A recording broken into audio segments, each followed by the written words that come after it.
మెజార్టీతో ఈ గడ్డ నుండి మరొకసారి మన ప్రియతమ నాయకులు, ప్రజలంటే కమిట్మెంట్ ఉన్నటువంటి నాయకులు, ప్రజల కోసం నిలబడ్డ నాయకులు రంజిత్ రెడ్డి గారు.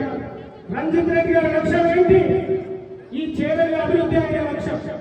రంజిత్ రెడ్డి గారి యొక్క జీవిత లక్ష్యం ఏంటి? చేవెళ్ల పేదరికం లేని సమాజ నిర్మాణం కోసం పనిచేయడమే అనే లక్ష్యం. రంజిత్ రెడ్డి గారి లక్ష్యం ఏంటి?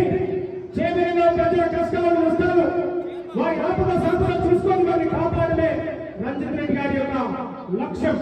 అట్లాంటి నాయకుడిని ఈ ప్రాంతం నుంచి మరొకసారి మనం గెలిపించుకుందాం.